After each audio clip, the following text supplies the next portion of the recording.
ഓം നിമിത്തവും ശകുനവും നിത്യജീവിതത്തിലെ 4-ാം ഭാഗം. ശകുന അനുഭവകാലത്തെക്കുറിച്ച് ചിന്തിക്കുമ്പോൾ അത് വിചിത്രാർത്ഥത്തിൽ ഉദാഹരണസഹിതം ചിന്തനം ചെയ്താൽ ത്രികാല ഫലങ്ങളെ കണ്ടുപിടിക്കാൻ പറ്റും. യാത്ര പുറപ്പെടുമ്പോൾ ആദ്യമായി കാണുന്നതിനെ ശകുനമെന്നും ആ സമയത്തുണ്ടാകുന്ന അനുഭവങ്ങളെ നിമിത്തമെന്നും പറയാം. യാത്ര പുറപ്പെടാൻ നേരം ഒരാൾ വന്നാൽ അത് ശകുനമാണ്. ഉദാഹരണ സഹിതം പറയുമ്പോൾ ആ സമയം കുടയോ മറ്റോ കയ്യിൽ നിന്നും താഴെ വീഴുന്നത് കാണുക, വസ്ത്രം എവിടെയെങ്കിലും ഉടക്കുക, ആരെങ്കിലും വിളിക്കുക തുടങ്ങിയവ നിമിത്തങ്ങളുമാണ്. ഇവ രണ്ടും ഭൂതവർത്തമാന ഭാവി കാലങ്ങളെ ത്രികാല ഫലങ്ങളെ സൂചിപ്പിക്കുന്നു.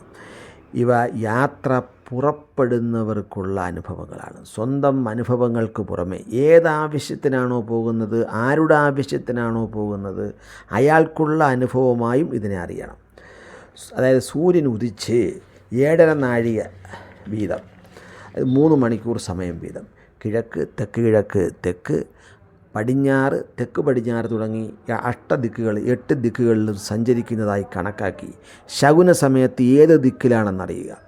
ഇങ്ങനെ സൂര്യൻ നിൽക്കുന്ന ദിക്കിന് ദീപ്തമെന്നും സൂര്യൻ കടന്ന് വന്ന ദിക്കിനെ അങ്കാരമെന്നും ഇനി സൂര്യൻ ചെല്ലാൻ പോകുന്ന ദിക്കിനെ ധൂമിനി എന്നും പറയും. ഇവയുടെ എതിർവശത്തെ ദിക്കുകളും അങ്കാരം, ദീപ്തം, ധൂമിനി എന്നിങ്ങനെയായിരിക്കും.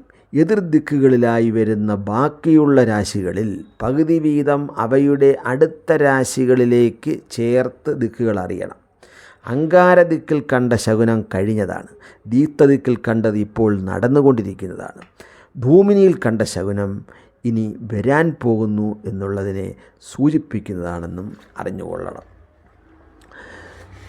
ദുർനിമിത്ത ശകുനാദികൾക്കുള്ള പരിഹാരങ്ങളും കൂടെ പറയാം. പ്രശ്നാദികൾ അറിയാൻ ആഗ്രഹിക്കുന്നവർ ഏതെങ്കിലും കാര്യത്തെപ്പറ്റി ചോദിക്കുമ്പോൾ സമീപത്ത് തൽസംബന്ധിയായിട്ട് വിനാശലക്ഷണങ്ങളെ കണ്ടാൽ കാര്യത്തിന് നാശമുണ്ടാകും. മറിച്ച് ഇഷ്ടലക്ഷണം കണ്ടാൽ കാര്യസാധ്യമുണ്ടാകും. അത് ചിന്തിച്ച് ബുദ്ധിമാനായ ജ്യോതിഷികൾ, ദൈവജ്ഞന്മാർ പറഞ്ഞുകൊള്ളണം. ദൈവജ്ഞൻ പ്രശ്ന ആവശ്യത്തിനായി പുറപ്പെടുമ്പോൾ ദൈവജ്ഞൻ്റെ പ്രശ്നം വെക്കാനുള്ള പുറപ്പാട് എന്ന് പറയുന്ന ഒരു ഭാഗം വരുമ്പോൾ വഴിയിൽ വെച്ചുണ്ടാകുന്ന ശകുനം പ്രഷ്ടാവിൻ്റെ പ്രശ്നമറിയാൻ ആഗ്രഹിക്കുന്ന ആളിൻ്റെ ഫലത്തെയാണ് സൂചിപ്പിക്കുന്നത്. പലർ കൂടി പോകുമ്പോഴോ വഴിയിൽ പലരെയും ഒരുമിച്ച് കാണുമ്പോഴോ അതിൻ്റെ ഫലം ജാതിവിദ്യ വയോധികന്മാർക്ക് മാത്രമേ ബാധിക്കുകയുള്ളൂ.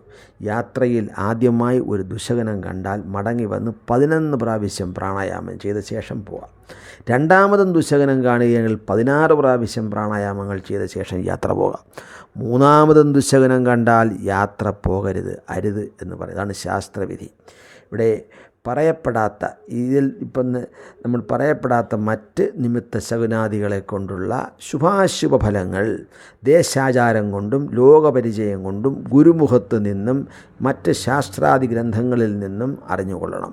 നിത്യജീവിതത്തിൽ എന്തെങ്കിലും ദുർനിമിത്ത ശകുനാദികൾ കണ്ടാൽ ഈശ്വര ഭജനം ചെയ്യുക, വിശേഷാൽ മഹാവിഷ്ണു ഭജനം ചെയ്യുക, കുടുംബദേവത, ദേശദേവത, മറ്റ് ഭരദേവതാ ഭജനങ്ങളൊക്കെ ചെയ്യുക, സഹജീവികളെ സ്നേഹിക്കുക എന്നീ സത്കർമ്മങ്ങൾ ചെയ്ത് ഭാഗവത പാരായണം, അന്നദാനം തുടങ്ങിയുള്ള സത്കർമ്മങ്ങൾ ചെയ്ത് ദോഷശാന്തി വരുത്തിക്കൊള്ളണം.